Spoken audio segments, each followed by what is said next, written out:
There's a well-known investigation at GCSE level called frogs. Many of you might well have attempted that particular investigation.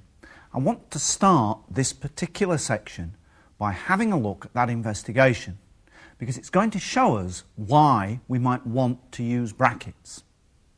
Now, how does the investigation work? Well, what we have to do is try and interchange these coins at this side, the pound coins, with the 10p coins at this side. And we have to do it by using one of two kinds of move.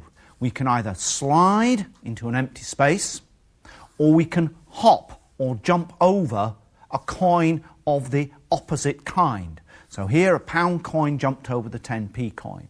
We can never go back, we must keep going forwards, and so these three coins have, with those rules, to interchange with these three coins over here.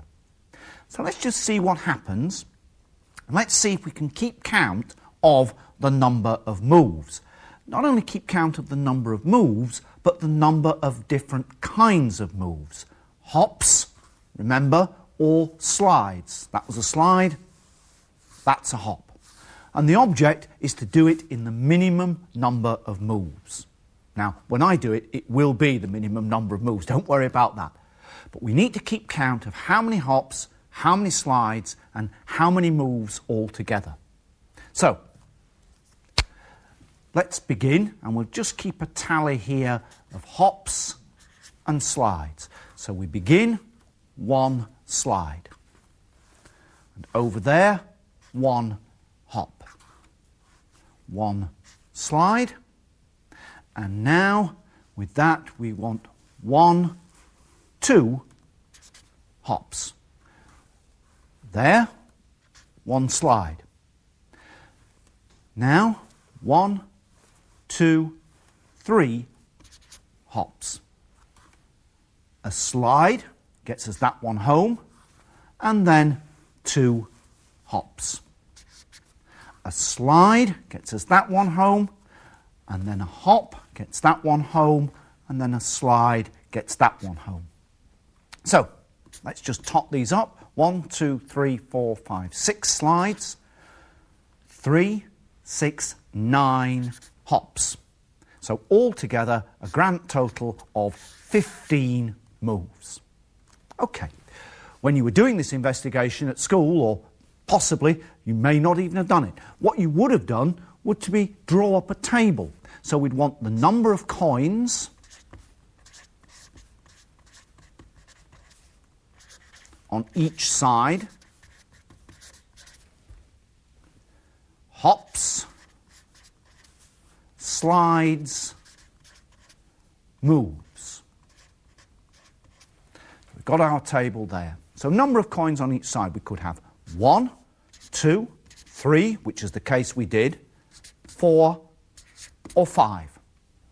Hops.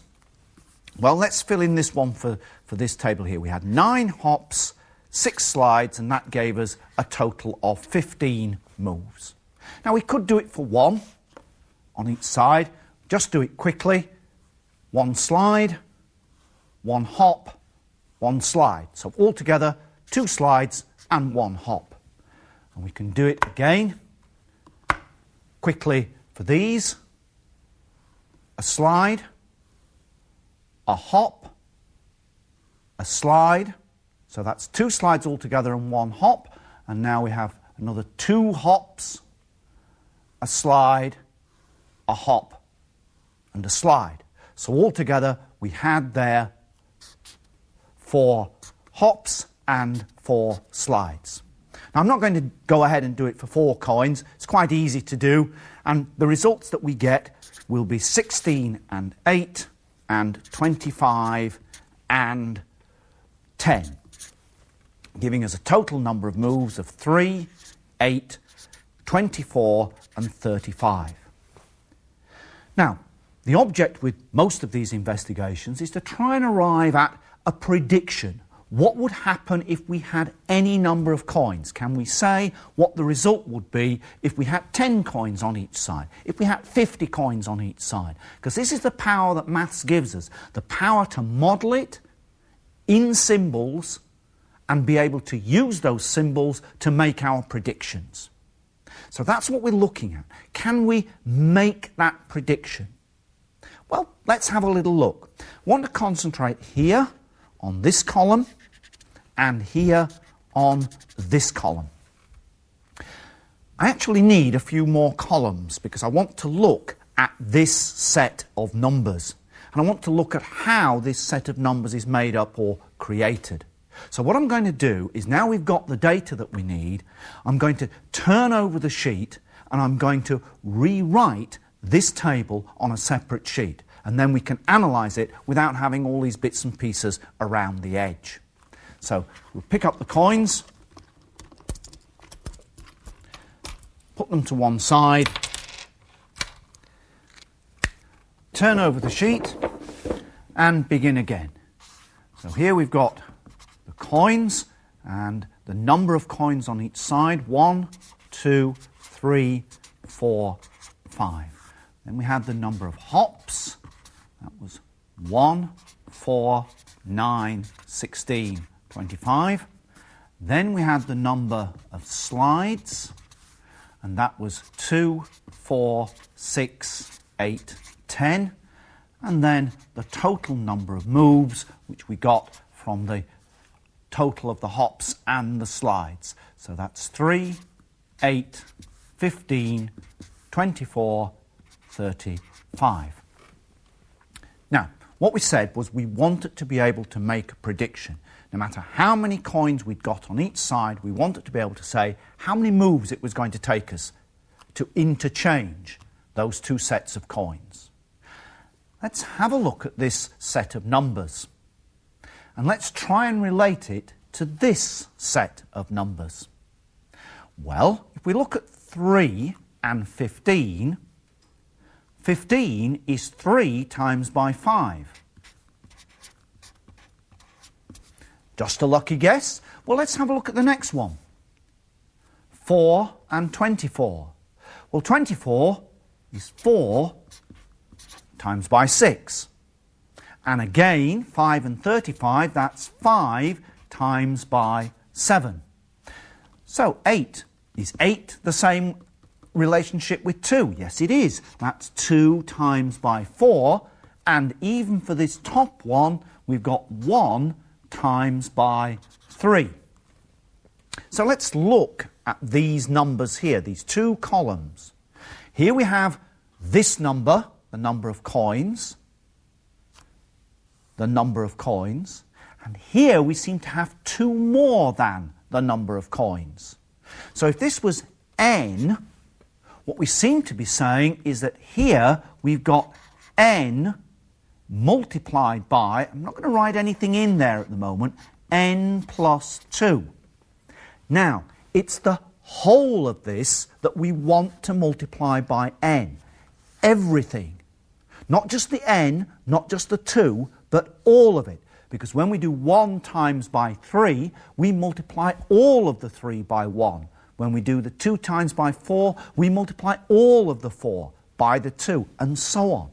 So this has to be held together in a bracket so that we can show we are multiplying everything inside the bracket by what is outside the bracket. So let's just leave that there for the moment. Let's have a look now at these sets of numbers. And what we do know is that if we add these sets of numbers together, we do get the total number of moves. Can we see any kind of relationship between these numbers, the number of coins, and these two? Well, it's a fairly obvious one. This is 1 squared. This is 2 squared, 3 squared, 4 squared, and 5 squared. In other words, it's this number multiplied by itself. So if we've n, we can see we've got n squared. If we look down here, each one of these relates in the same way. 4 is 2 times 2. 6 is 2 times by 3. 8 is 2 times by 4. 10, 2 times by 5. So again, 2 times by 1, 2 times by 2, 2 times by 3, 2 times by 4, 2 times by 5. This is our n again, so we must have 2 times by n, or 2n. Now, the number of moves can't change, simply because we've written it down differently. We know the total number of moves is the sum of these two terms. That must be the same as that. The number of moves simply can't change. Just because it's written down differently doesn't mean that the value changes. And so what we must have is that the total number of moves is equal to both of those expressions, and so they must both be equal. So that shows us two things. First of all, it shows us why we need brackets, to keep things together as entities, as a whole. It also shows us how we can remove brackets, because we multiply that with that to give us the n squared, and we can multiply that with that to give us the 2n. So bearing these things in mind, what we're going to have a look at is multiplying out brackets and removing brackets from expressions. Now we've seen why we need it, now we need to be able to work both ways across this equal sign. We need to be able to work from the brackets to the expression and from the expression to the brackets. Now, we're only going to go one way in this particular clip. That's from the brackets to the multiplied out or expanded expression. Coming back this way is factorising, and we'll look at that in another section. So, let's take some examples. 3 times by x plus 2. Everything inside has to be multiplied by what is outside.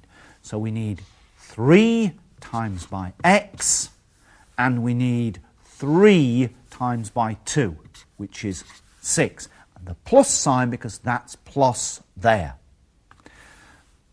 X times x minus y. Everything inside must be multiplied by what is outside. So with x times by x, x squared. X times by y is xy, but we are taking the y away. So we've got x times by minus y is going to give us minus xy. Minus 3a squared, and then in the bracket 3 minus b. Now we're multiplying everything inside by what's outside, and what's outside has got this minus sign attached to it, so we've got to take care. So we have minus 3a squared times by 3, minus 9a squared. Minus 3a squared times minus b. So the minus minus together gives us a plus, and we have 3a squared b. We can do this across a number of terms. So if we've minus 2x, let's say x minus y minus z. So we've minus 2x times by x, that's that times by that, minus 2x squared.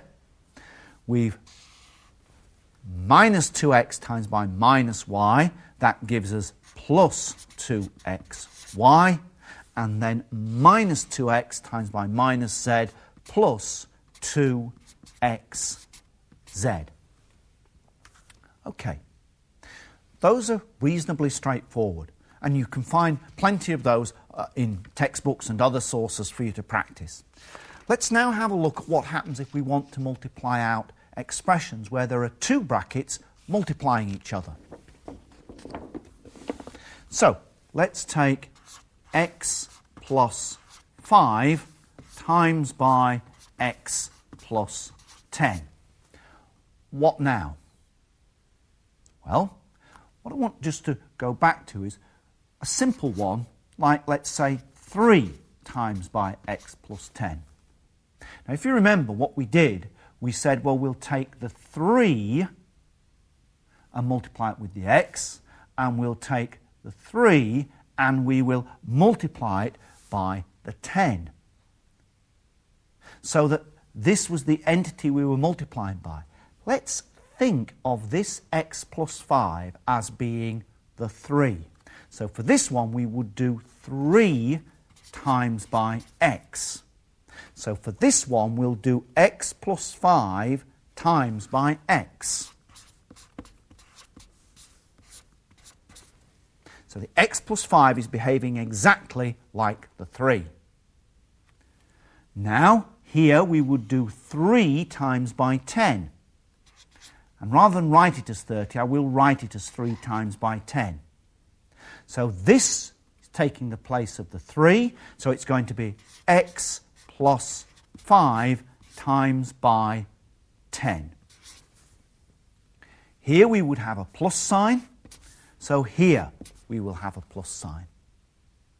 Now, the fact that I've got the x and the 10 at the end doesn't make any difference. I'm still multiplying them together, so the same rules apply. I still have to multiply everything inside this bracket by what is outside this bracket. So now I need that with that, which gives me an x squared, and I need that with that, which gives me 5x. I need that with that, which gives me 10x, and I need that with that, which gives me 50. And so we tidy up the middle bit. 5x plus 10x is 15x. And there we have our expression. Okay, this here is an extra step. We can manage without it, provided we keep track of what we've done. Notice I've got an arrow from here going to each of these. Alternatively, I've got an arrow going from that x to that x and an arrow going from that x to that 10. So every term has got sort of 2 links associated with it. So let's have a look at doing that without going into this step. Now we've seen how we can do it, can we shorten the process a little bit? So we've x plus 5 times by x plus 10. So we've got to multiply everything in this bracket by everything in this bracket. So remember we had to have an x by x. So that's there, x squared. And then we had to have x times by 10. So that's there, 10x. Now we need to make the same links here. So that's x by 5, giving us 5x, and then 5 by 10, giving us 50. And so we end up with exactly the same expression as we had before. And again, we've got 2 arrows going into this bracket, 2 arrows going into this bracket, and then coming back we've got the same. From 10, there are 2 arrows linking back. We can use this process for brackets like this that lead us to quadratic expressions and for multiplying any pair of brackets together. And in fact, the arrows help us to see that we've completed the multiplication, because they help us to see that if we've got 2 terms here, then there are 2 arrows linking this first term, 1 with each term there, and so on. So let's have another look at some examples of this, working our way down some quite complicated ones, but beginning with some simple ones, very much like we've just had a look at. So first of all, we've got x take away 7 times by x take away 10, or x minus 7 times by x minus 10. And let's expand this as we've done before. So x times by x, that gives us x squared, and x times by, now this is minus 10, so it gives us minus 10x. Minus 7 times by x, minus 7x, and minus 7 times by minus 10, plus 70. And we can simplify that, x squared minus 17x plus 70. Let's take x plus 6 times by x minus 6. everything in this bracket must be multiplied by everything in this bracket. So we have x times by x, that's our x squared. X times by minus 6 gives us minus 6x. Plus 6 times by x there, plus 6x. And then 6 times by minus 6, minus 36. And now again we need to simplify this looking at these x's. So we've x squared. Now we have to take away 6x and add on 6x. The net effect is nothing. So there are no x's. Minus 36. So we don't always get this middle term. Sometimes, and this is an example, notice its structure, certain symmetry about it, a 6 and a 6, a plus and a minus. And the x's will disappear. Let's take another one. 2x minus 3, x plus 1. This time it's 2x, not just x, but again, everything in here must be multiplied by everything in there. So we have 2x times by x, that gives us 2x squared. 2x times by 1, that gives us 2x. Minus 3 times by x, that's minus 3x. And minus 3 times by 1 is minus 3. Here we've got some x's, we must simplify them, we've got to gather them together. So we have 2x squared plus 2x minus 3x. We're adding on 2x, taking away 3x, we still have therefore an x to take away. Minus 3. Now let's have a look at just 2 or 3 more of these. If we take 3x minus 2 and 3x plus 2. Have we seen something like this before? A minus sign and a plus sign, a 2 and a 2, a 3x and a 3x, not just an x, but a 3x. Are we going to get the same sorts of things? Symmetry suggests that we might. So let's have a look. 3x times by 3x, that will give us 9x squared. 3 times 3, x times by x. 3x times by plus 2 is plus 6x. Minus 2 times by 3x is minus 6x. And minus 2 times by plus 2 is minus 4. Got to tidy up these middle terms. 9x squared plus 6x minus 6x, no x's. And we're left with minus 4 on the end. So yes, it was another example of that kind of expression where the middle term is going to disappear.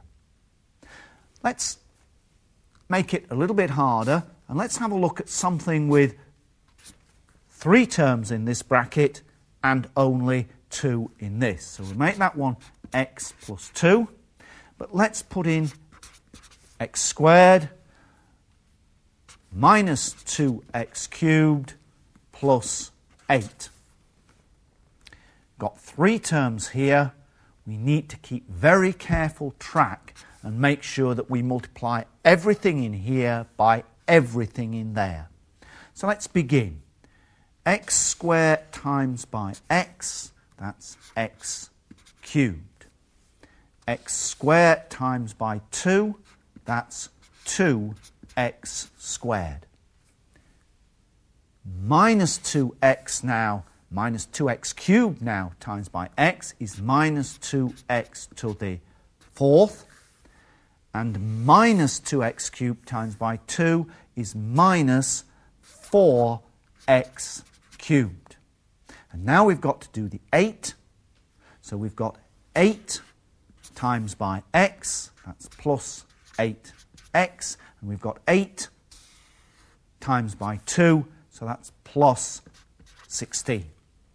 And what we can see is that from each of these terms we've got 2 arrows coming. And that's what we must have because we've got 2 terms here. So we can be pretty happy that in fact we've done what we set out to do. And now we need to simplify it. And it's usually better to write down expressions with the highest power in x first. This here is the highest power in x. It's x to the power 4. So we write that one down first. Minus 2x to the power 4.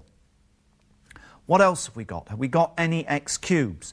Well, yes, we have. We have a plus x cubed and a minus 4x cubed. So that's going to give us minus 3x cubed.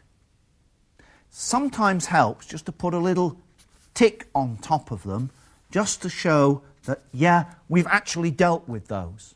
X squareds, only one, that's there. Plus 2x squared, so we've dealt with that one. Plus 8x, we've dealt with that one. Plus 16, we've dealt with that one. And so there, our answer. Let's see if we can just take this a little bit further by multiplying together two quadratic expressions.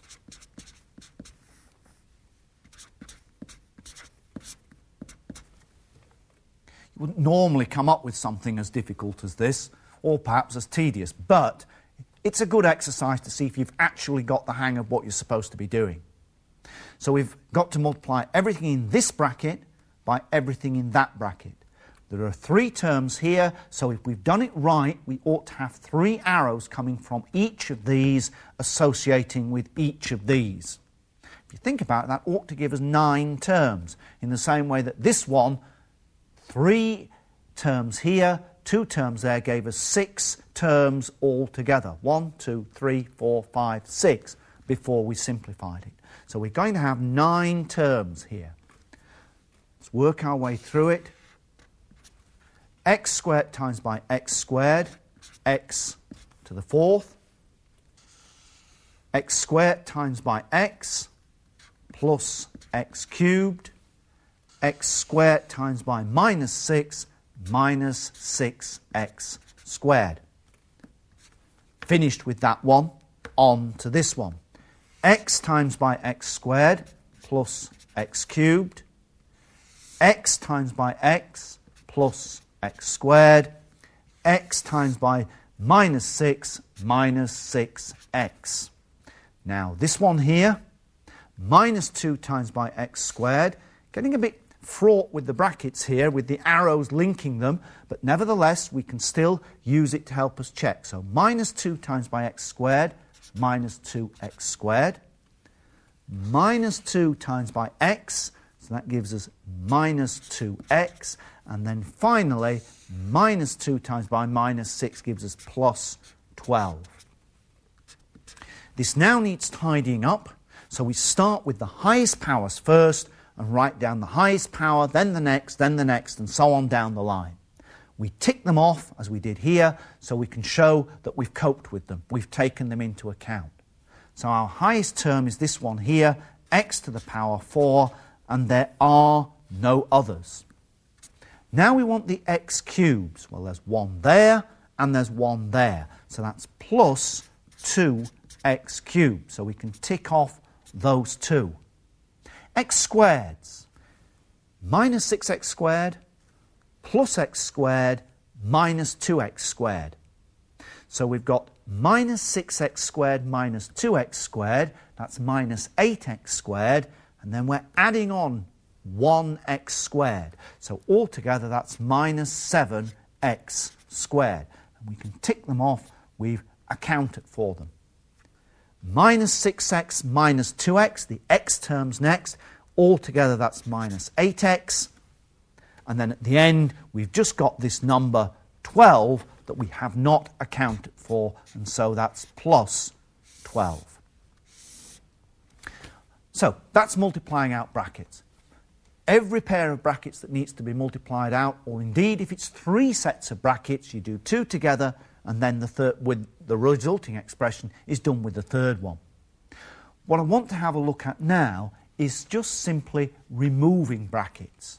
Sometimes we get collections of expressions nested in various sets of brackets. So let's have a look at the sorts of horrible, awful expressions that people write down in textbooks and say, have a go at these and remove the brackets. So here we are, a whole set of letters jumbled together with brackets in. And what we're being asked to do is just remove these brackets and simplify.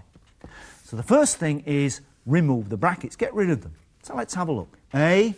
Now we're taking away B minus C. So we've got to take away everything that's in the bracket. So we've got to take away the B and then take away minus C, which of course is the same as adding C on. Plus A, no problem there, plus B, because we've got to add on everything that's in this bracket, so plus B plus minus C, which is just minus C, plus B, and then again we've got to take away everything that's in this bracket, so we've got to take away C and then take away minus A. And that's the same as adding A on. Now we have to simplify, so we have to look for all the A's, all the B's and all the C's. So let's take the A's first. We have an A and an A and an A, and they're all plus. So that's 3A. We can just tick them off to show that we've dealt with them. B's. Minus B plus B plus B. Minus B plus B, no B's. And then another B to add on, plus B. So we've dealt with all the B's. Plus C, minus C, minus C, plus C and minus C, no C's, and the C still to take away, minus C. So that one was fairly straightforward. No nesting of brackets. So let's have a look at one where we've actually got some brackets nested. So minus 5x inside that bracket, minus 11y, minus 3x, minus 5y, minus 3x minus 6y,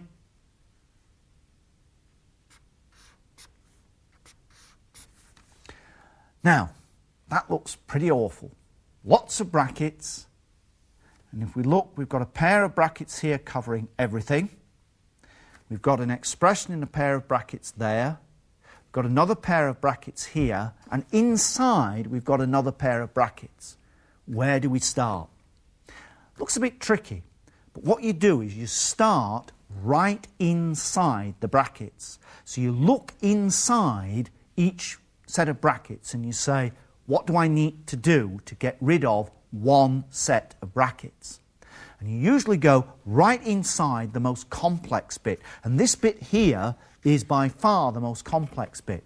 So let's begin by going right inside and looking at this really nested, embedded set of brackets and get rid of them to begin with. So if we're going to do that, we write the rest down just as it was. We won't touch it at all. We're just going to look at this bit. We are taking away everything there. So we're taking away 3x and we're taking away minus 6y. So altogether that's take away 3x and then the minus minus is plus 6y. And then that square bracket and that one. It's beginning to look a little bit simpler.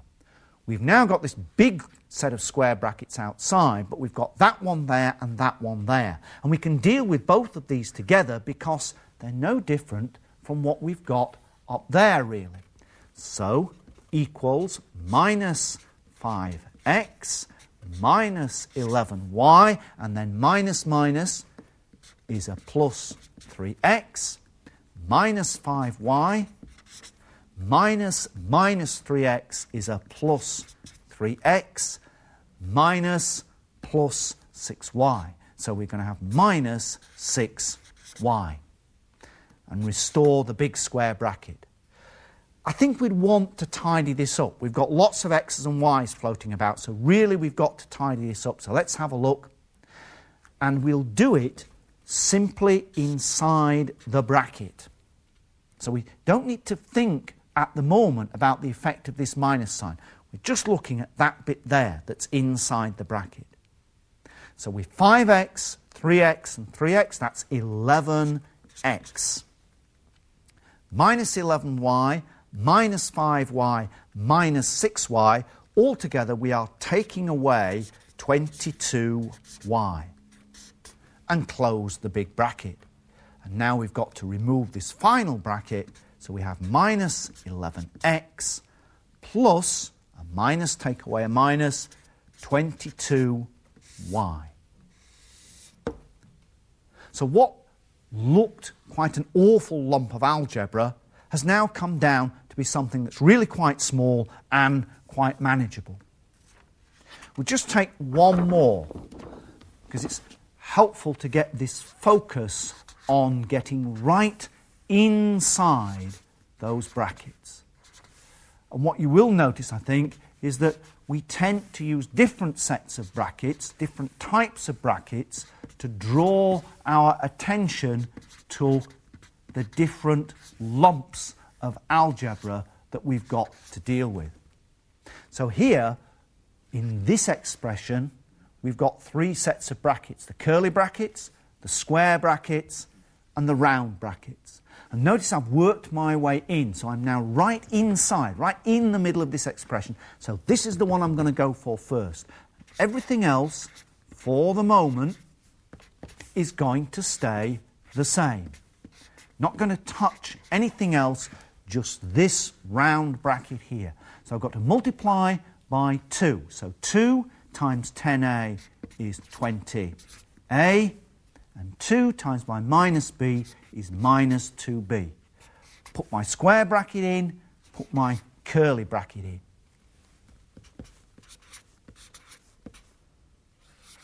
What now? I think it would be a good idea to try and tidy this up before we went any further. So we've got 5a minus the square bracket.